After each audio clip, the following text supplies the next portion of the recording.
आप सभी भक्तों का भक्ति प्रवाह चैनल में हार्दिक अभिनंदन।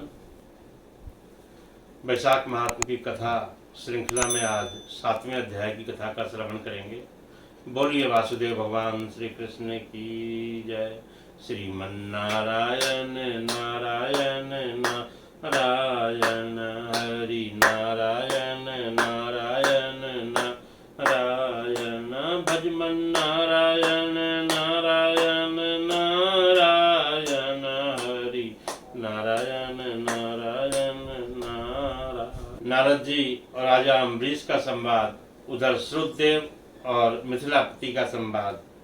तो मिथिलापति श्रुतदेव जी महाराज से पूछते हैं कि हे ब्राह्मण, जब वैशाख मास के धर्म अतिशय सुलभ हैं, पुण्य राशि प्रदान करने वाले हैं, भगवान विष्णु के लिए प्रीति कारक हैं, चारों पुरुषार्थों की तत्काल सिद्धि कराने वाले हैं, सनातन और वेदोक्त हैं, तब संसार में वैशाख महीने के धर्म की प्रसिद्धि कैसे नहीं हुई।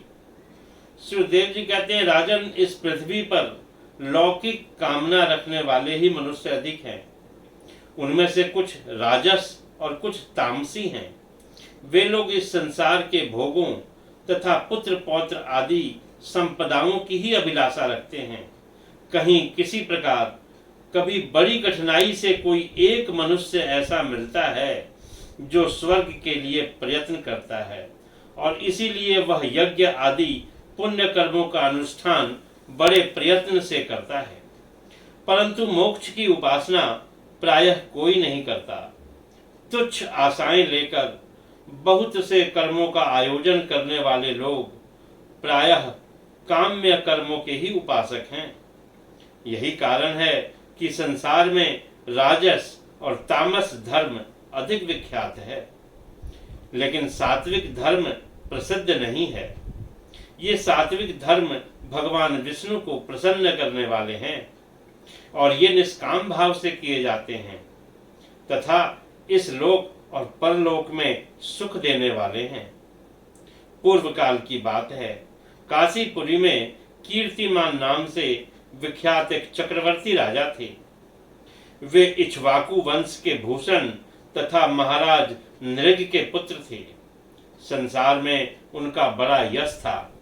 वे अपने इंद्रियों पर और क्रोध पर विजय पा चुके थे। ब्राह्मणों के प्रति उनके मन में बड़ी भक्ति थी। राजाओं में उनका स्थान बड़ा ऊंचा था। एक दिन वे मृगया में आसक्त होकर महर्षि वशिष्ठ के आश्रम पर आए। वैशाख की चिलचिलाती हुई धूप में यात्रा करते हुए राजा ने मार्ग में देखा, महात्मा वशिष्ठ के शिष्य जगह जगह अनेक प्रकार के कार्यों में विशेष तत्परता के साथ संलग्न थे। वे कहीं छाया मंडप बना रहे थे, कहीं विश्राम आश्रय बना रहे थे, किनारे पर झरनों के जल को रोककर बावली बना रहे थे, कहीं वृक्षों के नीचे बैठे हुए लोगों को वे पंखा झुलाकर हवा करते थे। इस प्रकार वे नाना प्रकार के कार्य कर रहे थे। उन्होंने देखा कि वे शिष्य दोपहरी में लोगों को छाता देते हैं, शाम के समय शरबत देते हैं। कोई शिष्य घनी छाया वाले वन में झाड़ बुहार कर साफ किए हुए आश्रम के प्रांगण में हितकारक बालू बिछाते थे और लोगों को वृक्षों की शाखा में झूला झुलाते थे। उन्हें देखकर राजा ने पूछा, आप लोग कौन हैं? उन्होंने उत्तर दिया कि हम लोग महर्षि वशिष्ठ के शिष्य हैं। राजा ने पूछा, ये सब क्या हो रहा है? वे बोले कि ये वैशाख मास में कर्तव्य रूप से बताए गए धर्म हैं, जो धर्म अर्थ काम मोक्ष चारों साधनों को देने वाले हैं। हम लोग गुरुदेव की आज्ञा से इन धर्मों का पालन करते हैं। राजा ने पुनः पूछा, इनके अनुष्ठान से मनुष्यों को कौन सा फल मिलता है? किस देवता की प्रसन्नता होती है? उन्होंने उत्तर दिया, हमें इस समय बताने के लिए अवकाश नहीं है। आप गुरु जी से यथोचित प्रश्न करिएगा। वे महायशस्वी महर्षि इन धर्मों को पूर्ण रूप से जानते हैं।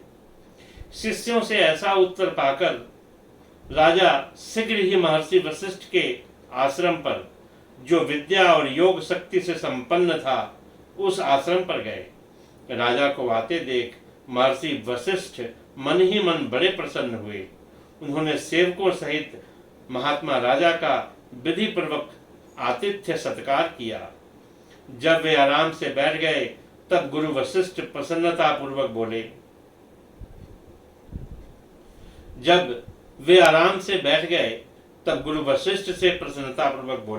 हे गुरुदेव, मैंने मार्ग में आपके शिष्यों द्वारा परम आश्चर्यमय शुभ कर्मों का अनुष्ठान देखा है, किंतु उसके संबंध में जब प्रश्न किया तब उन्होंने दूसरी कोई बात न बताकर आपके पास आने की आज्ञा दी।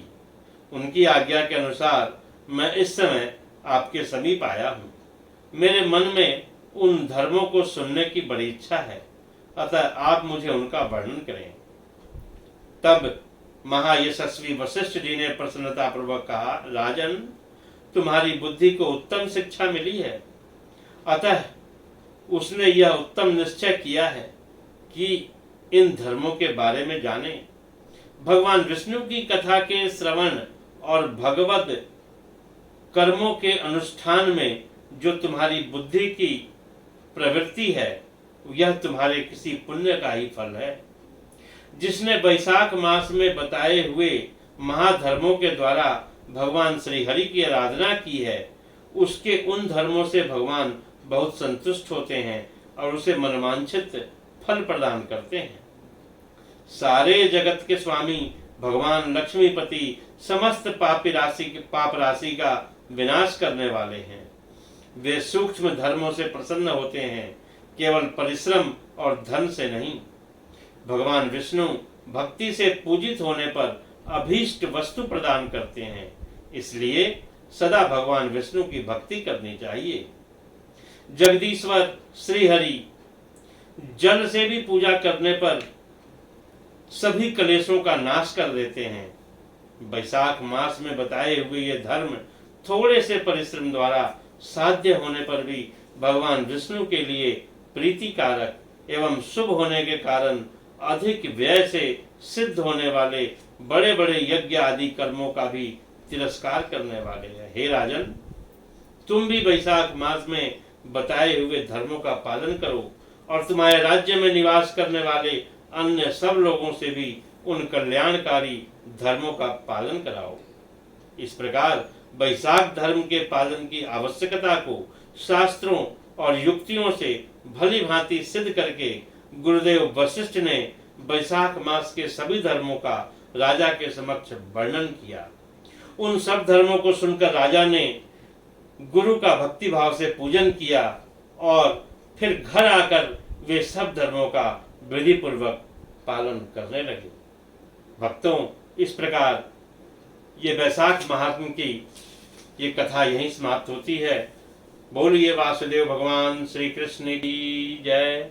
श्रीमन्नारायण नारायण नारायण, हरि नारायण नारायण नारायण, भजमन नारायण नारायण नारायण। बोलिए वासुदेव भगवान श्री कृष्ण की।